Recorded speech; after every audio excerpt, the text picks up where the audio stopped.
Buenas tardes. Mi nombre es Rubén González Ocanto, soy el gerente de la banca agropecuaria del Banco de la Provincia de Buenos Aires y tengo el honor de presentar este tema que consiste básicamente en la importancia que tienen las políticas públicas en el funcionamiento de las empresas y en la armonía que debe existir entre la comunidad y las empresas.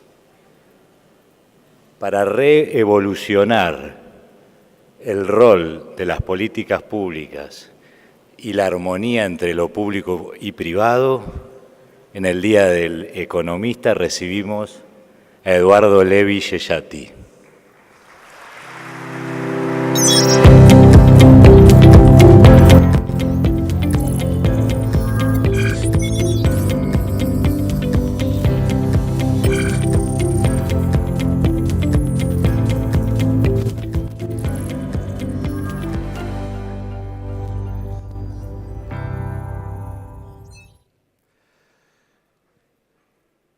Tengo una noticia buena, una noticia mala y un desafío para ustedes. La noticia buena es que en nuestros problemas de desarrollo, que es un poco de lo que voy a hablar ahora, no estamos solos y cada vez se suma más gente. Y eso es importante para lo que vamos a hablar en los próximos 29 minutos con 56 segundos.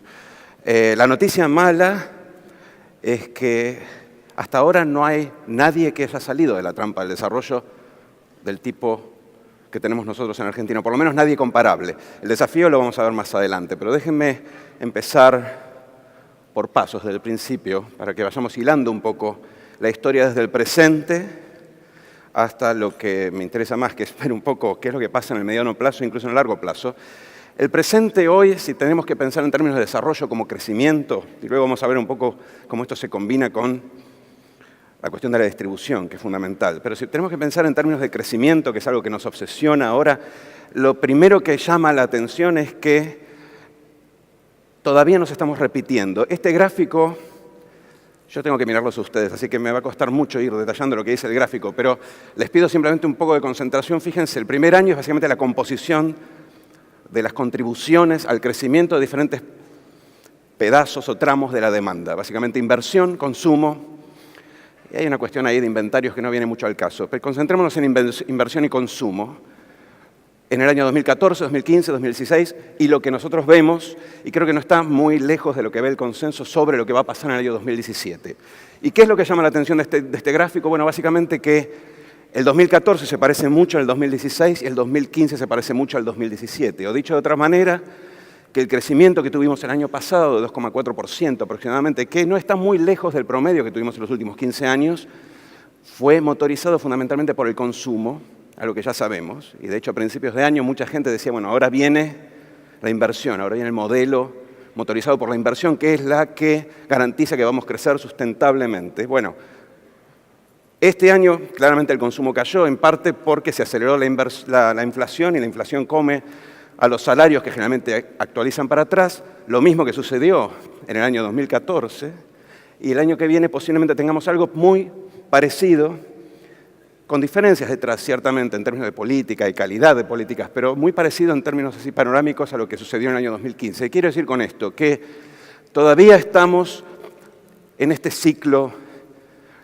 que nos ha dado un promedio de crecimiento relativamente pobre. El año que viene vamos a crecer porque los salarios se van a recomponer, porque vamos a transferir importantes ingresos fiscales, en este caso a los adultos mayores, a través de la Ley de Reparación Histórica. Y la pregunta que uno se hace es, bueno, ¿cómo sigue esta historia? Porque fíjense, se ve muy volátil y poco prometedora, en el sentido de que el promedio sigue siendo un promedio muy bajo para lo que nosotros pensamos que debería crecer la Argentina, entre 3 o 4%. De hecho, si uno se preguntara qué chances hay de crecer entre 3 y 4% por los próximos 10 años, bueno, si miramos para atrás, nosotros crecimos en un promedio de 2,2, 2,3% en los últimos 30, 2,5 a 7, depende de cómo lo miremos, en los últimos 15. La tarea de crecer arriba del 3, que en principio parece modesta, es bastante desafiante. No está muy claro cómo vamos a crecer. Por lo pronto seguimos emulando, con variaciones, este patrón cíclico donde al final del día crecemos por el consumo. Y sabemos que eso dura lo que dura la recuperación de los salarios, la recuperación del consumo, lo que duran los recursos fiscales para fondear estas transferencias hacia, por ejemplo, los adultos mayores. Cuando nos preguntamos cómo vamos a crecer, lo primero que viene a la cabeza son modelos. De hecho, cuando uno abre el diario o entra en algunos congresos o seminarios, o incluso en la discusión hacia el interior del gobierno, muchas veces, lo que uno trata de descular es básicamente cómo lo hicieron los que lo hicieron bien. Eso es lo que yo llamo desarrollo por analogía. O sea, básicamente lo que está detrás es la presunción de que nosotros nos estancamos, no nos desarrollamos, no salimos nunca a este nivel de ingresos medios, medios altos, depende de donde estemos en el ciclo. No salimos porque hicimos algo mal. El problema fueron nuestras políticas, somos nosotros. Hay alguien allá afuera que lo hizo bien, que no es muy distinto a nosotros y lo hizo bien. Entonces, todo consiste en básicamente mirar cómo esta gente parecida a nosotros hizo las cosas para llegar al mismo lugar donde esta gente parecida a nosotros ha llegado. Por eso, desarrollo por analogía. Y ahí aparecen recetas que van variando a lo largo del tiempo. En una época era Corea, la industrialización a la coreana. Ahora está un poco más de moda Australia. También ha habido periodos en donde, o modelos que han enfatizado la dinámica más innovadora de startups, de nuevas empresas de Israel. Hay quien todavía extraña el modelo de las pequeñas empresas, las pymes de la Emilia-Romagna. En fin, recetas. La noticia mala es que estas recetas, ninguna de estas recetas es comparable o nos sirve en principio para salir de la trampa, por varias razones. Déjenme darles las razones secundarias y después voy a ir al centro de mi charla, el argumento principal, para darle lo que creo que es la razón de peso. Las razones secundarias tienen que ver con algunos mitos, los que nosotros nos hemos acostumbrado. Por ejemplo, y esto es muy interesante hablarlo acá en este congreso, nosotros todavía pensamos que somos ricos en recursos naturales, lo cual es cierto, pero es mucho menos cierto de lo que nosotros pensamos. Si uno calcula la cantidad del stock de recursos naturales per cápita y lo compara con países a los que uno generalmente se asimila, como Australia, Nueva Zelanda o Canadá, lo que ve es un gráfico como este. Ve que básicamente nuestros recursos naturales están entre 1/3 y 1/4 de aquellos otros países que se desarrollaron en principio en gran medida dependiendo de los recursos naturales. O sea, no somos el granero del mundo, pero no somos tan ricos como pensábamos. Por lo pronto no somos tan ricos en minería ni en petróleo. En fin, si hacemos las cuentas, esto es lo que nos da. Entonces es muy difícil pensar en vivir de la renta de los recursos naturales. Hay que hacer alguna otra cosa. Pero por lo pronto lo que es bien difícil es pensar que vamos a salir de la misma forma que salieron países como Australia, Canadá o Nueva Zelanda. Esto es lo mismo, nada más que actualizado. Son simplemente las exportaciones primarias en función sobre la cantidad de habitantes per cápita. Y si bien es cierto que nuestras exportaciones son fuertemente primarias y se han reprimarizado un poco en este año por una cuestión de precios y aumento de producción, lo cierto también es que desde el punto de vista de la cantidad que exportamos per cápita estamos bien por debajo de los países que sí son ricos en recursos naturales. Esta es la otra gran diferencia con esos países que me parece que vale la pena acentuar porque tiene que ver mucho con lo que yo llamo el descalce laboral. Fíjense, esto es básicamente la composición en términos de formación de nuestra población en edad de trabajar.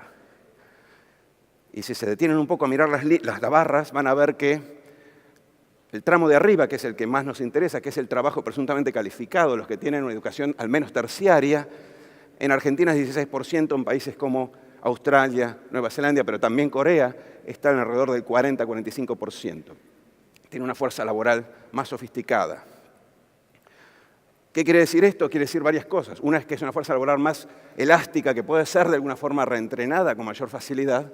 Lo otro es que uno puede salir por arriba con un incremento de actividades que demandan fuerza laboral calificada, mientras que nosotros tenemos que colocar a nuestra fuerza laboral, porque tampoco podemos ignorar a los trabajadores que tenemos, y no necesariamente son las mismas actividades que pueden absorber esta oferta de trabajo en países como Australia, Nueva Zelanda, Canadá o Corea.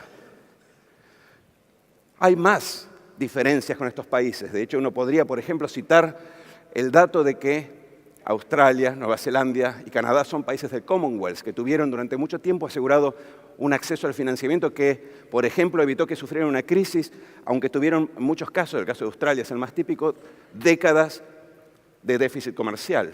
de déficit por cuenta corriente. Podríamos mencionar que están cerca, en el caso de Corea, Nueva Zelanda y Australia, del mercado de más alto crecimiento en las últimas décadas. Primero a través de Japón, después a través de China, de los tigres. Hay muchas ayudas que han tenido en el medio que los diferencian de Argentina, pero me parece que al final del día la teoría la que yo quiero enfatizar, la que realmente hace una diferenciación más clara, es esto que en la economía han llamado la trampa de ingresos medios o del ingreso medio. Antes de que miren el gráfico, tendría que haber habido una pantalla en negro acá. Antes de que miren el gráfico, quiero que entendamos qué es lo que definimos como trampas de ingresos medios. De manera más mecánica, la trampa de ingreso medio es básicamente un país que llega al ingreso medio, o sea, que se desarrolla, pasa de ser pobre a intermedio y nunca sale de ahí. Eso es una definición, si se quiere, casi tautológica, porque claramente si no salimos es porque estamos entrampados, pero si uno empieza a rascar, a mirar por debajo, lo que está detrás es una hipótesis que es estrictamente, si se quiere, sociopolítica o sociológica. Son países en donde las demandas de la sociedad de clase media empiezan a impactar sobre las políticas antes de que el país tenga los recursos como para satisfacer las demandas de una sociedad de clase media.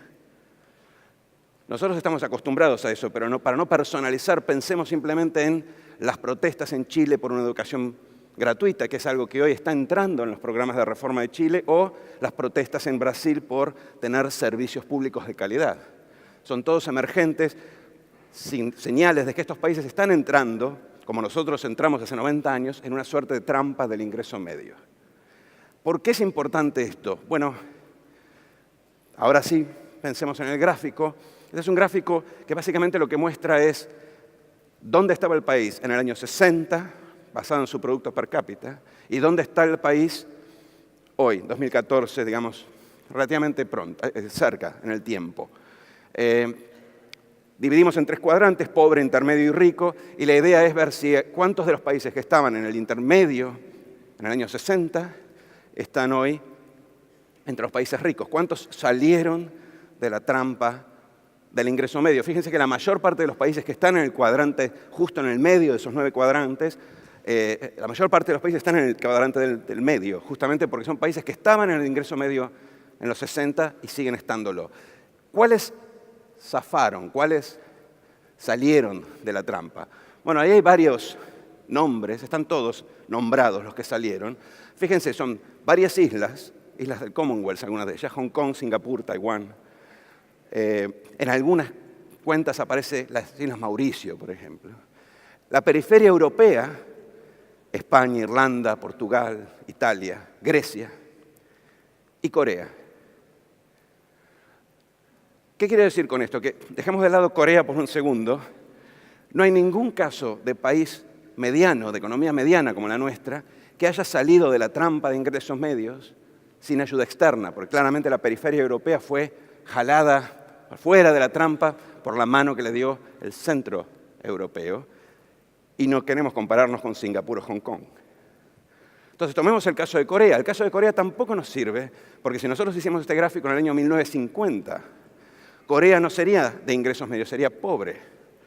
Es un caso de un país que salió arando de alguna forma de la pobreza y en el envión pudo saltar rápidamente la trampa de ingresos medios, y cuando las demandas de sociedad de clase media empezaron a impactar, ya tenía suficiente riqueza como para seguir.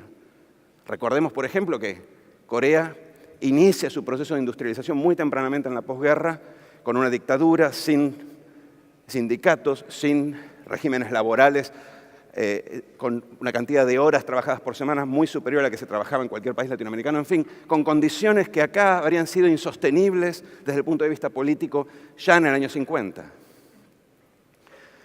¿Qué quiere decir esto? Si nosotros al menos compramos en parte esta hipótesis de los ingresos medios, lo que significa es un cambio, yo diría, radical en la forma en que pensamos el problema del desarrollo en Argentina. Para empezar, no fueron solamente nuestras malas políticas, es un tema más general, de países que han tenido un sinnúmero de políticas de mucha variedad. Lo otro que surge de mirar este cuadro, o la seguidilla de trabajos sobre la trampa del ingreso medio que han aparecido a partir de, yo diría, el año 2007, en que el término este se acuñó, es que muy pocos salieron y desde el punto de vista de Argentina, desde el punto de vista que sea útil a Argentina, ninguno lo hizo. Y esto tiene una consecuencia muy clara. Si nadie lo hizo, no tenemos a nadie a quien imitar. En la medida que originalmente el problema eran nuestras políticas, lo que teníamos que encontrar era el tipo que había hecho las políticas correctas. Pero si nadie encontró la forma, la salida, no hay modelos allá afuera que podamos imitar, no al menos mecánicamente. No hay recetas. Lo otro que me parece que es importante que surge de aquí es que nuestras políticas no son esencialmente malas y buenas, sino que son el emergente de las demandas de la sociedad. Y por eso es que no tiene sentido abordar el problema del desarrollo pura y exclusivamente desde un punto de vista económico. Déjenme simplemente darles algunos ejemplos. No sé si se ve eso. Es una foto del ministro de Hacienda, el ministro de Economía finlandés, presentando lo que se llama, ahí dice, Pacto de Competitividad Finlandesa. Y básicamente el Pacto de Competitividad Finlandesa, esto es una foto bastante reciente, sí, no creo que de la semana pasada o de esta. El Pacto de Competitividad es esencialmente una manera que el gobierno impulsa para reducir, para depreciar la moneda, sin depreciar la moneda, en lo que se llama una devaluación interna, es decir, ganar competitividad sin depreciar la moneda, un 4%. Y lo que propone es básicamente lo siguiente: trabajar más, congelar aumentos, transferir parte de la productividad sectorial de las empresas al trabajador. Todos ponen. Ahora, imaginemos que alguien, no sé, el ministro de Producción, llamara a una conferencia de prensa y anunciara algo así en Argentina. Bueno, a eso me refiero con que no es un problema estrictamente económico. ¿Por qué lo pueden hacer en Finlandia? Puede ser una cuestión cultural, puede ser que ya son ricos y entonces tienen mucho más para distribuir. Pero lo que me interesa no es tanto hacer como Finlandia, porque Finlandia no salió de la trampa, de hecho nunca estuvo en la trampa. Lo que me interesa es marcar los límites que tenemos para hacer ese tipo de pactos en Argentina y por qué esto, de alguna forma, esto y muchas otras cosas, redundan en esta persistencia de la trampa. Déjenme mostrarles otro ejemplo. Este gráfico, que es muy bonito, básicamente es simplemente para marcarles que tenemos un problema de déficit fiscal, creo que ya lo sabemos, esas son nuestras estimaciones y la estimación del gobierno que fue ajustada al alza, mayor déficit el año que viene en el presupuesto. El presupuesto marca un déficit de 4,2%, más lo que hay que pagar de intereses. Y en el 2018 supuestamente van a ajustar 2 puntos del producto, pero hay que ver cómo sucede esto porque el ajuste fiscal siempre es complicado, sobre todo si no crecemos lo suficiente. Pero el punto que quiero enfatizar es que nosotros claramente tenemos un problema de déficit, que hoy estamos postergando en pos del crecimiento, y sin embargo, si uno agarra un diario al azar, y este es básicamente el Cronista, la página web del Cronista de hace 2 o 3 días, me llamó la atención porque estaban las 3 notas una arriba de la otra, la demanda, no solo de la sociedad, sino también de los expertos, es que bajen impuestos. Y uno se pregunta, ¿cómo vamos a hacer para a la vez bajar el déficit fiscal, que claramente es un problema para las inversiones, un riesgo adelante, un problema en términos de potencial, no actual, pero potencial sobreendeudamiento, y a la vez bajar impuestos? ¿Cómo vamos a hacer las dos cosas? Bueno, la sociedad no da respuestas a esto, o dirá básicamente, bueno, no cobrar los buenos y los malos y cobrar los buenos impuestos, ese tipo de respuestas, pero claramente no hay una respuesta, por lo menos no hay una respuesta cooperativa, pero esa presión insiste y hace que no podamos resolver el tema fiscal. Esas son el tipo de demandas que también de alguna u otra forma informan a la política pública, porque de hecho uno de los 3 que habla, que es Luciano Laspina, un colega y un excelente economista por otro lado, lo que está diciendo es básicamente excusándose por el ajuste fiscal. No queríamos ir tan a fondo, dice. No porque él piense que no hay que hacer ajuste fiscal, es porque la sociedad no tolera un aumento de impuestos o un ajuste fiscal. ¿Me explico? O sea, hay de alguna forma en estos extractos muy fragmentarios un reflejo de una demanda que no termina de cuadrar con lo que necesitamos para crecer en el largo plazo, ¿sí? Por eso, como decía antes, el problema, la trampa, difícilmente se resuelva pura y exclusivamente con un plan económico, aunque claramente necesitamos un plan económico. El plan económico por sí solo en algún momento se empantana. ¿Por dónde empezamos? Porque de todas formas yo quiero hablar un poco de cuáles son los diferentes caminos. Dado que no tenemos una Australia, una Corea, un Israel o una Italia para seguir mecánicamente con un manual ya prescrito, hay que pensar cuáles son los caminos que deberíamos ensayar. Y aquí hay algunos brotes verdes, algunas luces, en acciones que de hecho han tenido éxito en Argentina y que se pueden escalar y sobre las cuales podemos aprender. De hecho, podemos aprender de nuestros mismos éxitos. Yo suelo mencionar dos modelos, aunque no son modelos, son analogías, si se quiere, o esquemas de encadenamiento que han tenido éxito afuera y de los cuales hay ejemplos exitosos en Argentina. Uno es el llamado modelo Nokia, lo llamo así porque Ricardo Hausmann, un colega de Harvard, suele presentar el ejemplo de Finlandia para ilustrar este tipo de encadenamientos. Básicamente lo que dice es, los fineses podían haber hecho muebles con su extraordinario stock forestal de maderas y sin embargo lo que hicieron fue máquinas para cortar árboles que luego se convirtieron trasladando, desplazando lateralmente este know-how en máquinas, herramientas de precisión y a su vez trasladándolo de nuevo lateralmente, incluso verticalmente en máquinas de precisión Nokias. Bueno, nosotros, por ahí no en esa escala, pero tenemos casos parecidos. Se me ocurre pensar, por ejemplo, en las máquinas agrícolas argentinas que deberíamos estar exportando mucho más, pero que ya tienen un desarrollo basado precisamente en que tenemos una actividad agrícola muy importante y necesitamos máquinas, de la misma forma que los fineses necesitaban las cortadoras.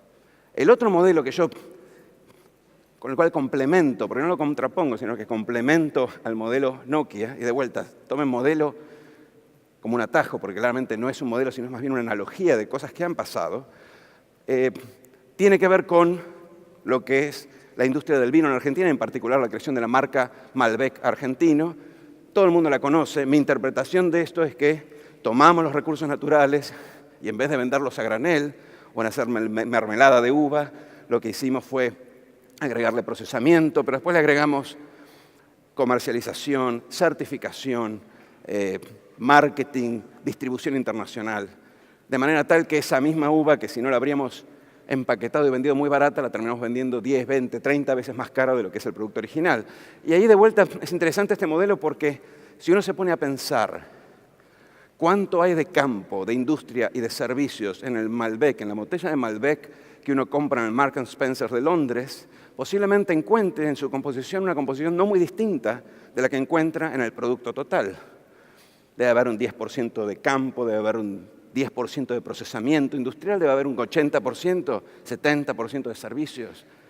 Habría que hacer la cuenta, pero claramente el vino no es ninguno de los tres sectores, es un producto propio de la industria del vino, pero no necesariamente ninguno de estos tres sectores tradicionales que hoy lo único que hacen al forzarnos a hacer esta división es opacar la multisectorialidad de la producción. Ahora, el modelo Malbec se puede pensar en muchas otras cosas. De hecho, ya hay algunas que están sucediendo. Por ejemplo, en el caso del turismo, nosotros tenemos recursos naturales abundantes, tenemos ya algo de turismo. El turismo exporta 5.000 millones de dólares sin contar pasajes vendidos, turismo receptivo. Y podemos especializarlo. Tenemos turismo gay-friendly en Buenos Aires, podemos tener turismo medicinal, podemos tener turismo de aventura, turismo ecológico. Son formas de aplicar el modelo Malbec para vender un poco más caro lo que tenemos. Es una forma de bancarse, apoyarse en nuestros recursos naturales para generar valor, para poder tener más para distribuir, porque nuestros recursos solos no dan abasto. Hay más, por ejemplo, hoy estaba leyendo sobre las exportaciones de arándanos y me acuerdo de la anécdota que me contaba Piero Ghezzi, que fue hasta hace poco el ministro de Producción peruano, y uno de los impulsores de las mesas de productividad, de las mesas productivas, que ahora está impulsando, siguiendo ese modelo, el Ministerio de Producción local. Una de las mejores ideas que han tenido en los últimos meses dentro del Ministerio de Producción es impulsar estas mesas, que no están muy lejos del intercambio de información implícito en el modelo de CREA. ¿Qué me contaba mi amigo Piero Ghezzi? Me contaba que cuando armaban estas mesas para, por ejemplo, el cultivo de arándanos, surgía la necesidad de procesarlos, de hacer mermelada de arándanos, y después de muchos ir y venir, terminaron descubriendo que lo mejor que podían hacer era meter los arándanos bien brillosos, bien prolijitos, en un frasco de cristal bonito, poner un sello que diga arándanos de Perú y mandarlos al Whole Foods de Estados Unidos. Bueno, eso es también asociado al modelo Malbec. Uno crea la marca. Es lo mismo, es el mismo recurso natural, pero lo vende más caro. Le agrega distribución, comercialización, un montón de servicios, diseño, en el caso de la etiqueta. En fin, hay una serie de cuestiones asociadas a productos relacionados con lo que ya hacemos, que creo que son caminos a seguir y escalar para encontrar ese camino de desarrollo propio que necesitamos para salir de la trampa. Pero aparte hay otra serie de cuestiones. Recuerden que dije no era solo económico el problema, y aquí quiero simplemente mencionar algunas de las cuales podríamos estar hablando una hora de cada una de estas. Yo creo que hay que pensar, yo diría desde cero, pero por lo menos de donde estamos, el sistema tributario argentino. Insisto, todo el mundo piensa que hay que bajar impuestos si tenemos un déficit fiscal. Ese círculo lo tenemos que cuadrar de alguna forma. Si no, vamos a tener problemas de ajustes contracíclicos cada 3 o 4 años. De hecho, ajustes procíclicos cada 3 o 4 años, creciendo mucho, aumentando el déficit, teniendo que poner el freno. Hay, sin duda, una necesidad de pensar la reforma previsional. Nosotros hoy estamos asignando a la tercera edad recursos que no tenemos. Tenemos que ver de dónde los sacamos, pero por otro lado tenemos que ver si realmente queremos transferir tantos recursos a los adultos mayores a expensas de las generaciones posteriores. Nunca se dio esa discusión en Argentina porque la verdad es que nadie sabe muy bien de dónde salen los recursos para pagarle a los adultos mayores. Pero si uno mira la cuenta, ese sistema es cada vez más deficitario. Entonces necesitamos replantear estas reformas de base. Necesitamos tener una reforma laboral, no solo porque hay modalidades de empleo que hoy no están cubiertas, y de hecho algo de eso se está haciendo. Pequeños regímenes especiales para modalidades que son cada vez más frecuentes y que no entran dentro del esquema del trabajo en relación de dependencia tradicional. Pero aparte tenemos que encontrar la forma de reducir las cargas laborales. No puede ser que el trabajador se lleve un peso y la empresa tenga que imputar 2. Gran parte del costo laboral argentino no es salario de bolsillo, y eso implica, de nuevo, una reforma, una discusión, un debate que todavía no estamos dando. El punto fundamental acá es que, más allá de los diferentes caminos de encadenamiento sectoriales, de reducir el costo de financiamiento, de hablar de inversión, hay algunas reformas básicas que van a llevar mucho tiempo y que requieren otra profundidad de diálogo. Requieren entender que el desarrollo es efectivamente un ejercicio de cooperación. Es un ejercicio de cooperación entre el capital y el trabajo para reducir el costo laboral sin que el trabajador reciba menos. Es una relación entre provincias y nación. El tema de la coparticipación es posiblemente el tema fiscal histórico más viejo al que tengamos memoria, y creo que todavía va a seguir siéndolo por un tiempo. Es un trabajo de reconciliación y cooperación entre campo, industria y servicios. No puede ser que sigamos pensando en términos sectoriales después del Malbec. Y creo que es también, y muy importante, y creo que esto es lo que de hecho se va a hablar en los siguientes paneles, un ejercicio de cooperación y reconciliación entre el sector público y el privado. Porque si uno se pone a pensar más en profundidad, yo lo tiré aquí como si fuera, es un PowerPoint finalmente, pero si uno se pone a pensar en el modelo Malbec, ha habido muchos actores trabajando, muchos de ellos actores públicos. Ha habido líderes empresarios, ha habido creación de instituciones asociadas al vino, pero en general también interactuando, articulando con instituciones nacionales de investigación, de tecnología. Ha habido incluso algunas reformas tributarias que ayudaron a facilitar que este modelo tomara cierto impulso. Ha habido un sistema en donde cooperaron las 3 puntas del triángulo de Sábato, si se quiere, cooperaron la empresa, el Estado, los investigadores. Ese tipo de cooperación es esencial. Es esencial para el desarrollo y es esencial también para realizar cada una de estas reformas que requieren una voluntad que va más allá del corto plazo al cual estamos acostumbrados cuando hablamos de economía.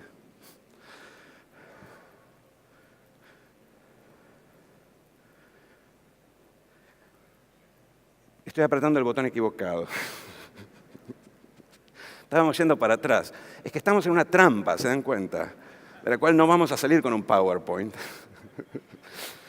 Lo que quería decir para cerrar es que si el enfoque de la trampa de ingresos medios es, tal y como pienso, el enfoque adecuado para pensar a Argentina, una trampa en la que estamos hace casi un siglo, tenemos que dejar de mirárnoslos afuera, tenemos que dejar de pensar que esto se resuelve en un periodo de gobierno o con un plan económico, y tenemos que tener una audacia que hasta ahora no hemos tenido porque pensamos que el problema era básicamente el último que estuvo al mando del timón público. Ese no ha sido el problema nuestro. El problema nuestro ha sido este problema intrínseco de falta de cooperación y de mal diagnóstico. Y me parece que si dejamos de lado todos esos malos diagnósticos y tomamos la voluntad de cooperar entre los diferentes actores relevantes, creo que estamos en condiciones de escribir nuestro propio guión. Yo les dije que tenía una buena y una mala. La mala es que el guión no está escrito, la buena es que no estamos solos, que no somos solo nosotros. El desafío que les mencioné al inicio es precisamente este, escribir el guión. Gracias.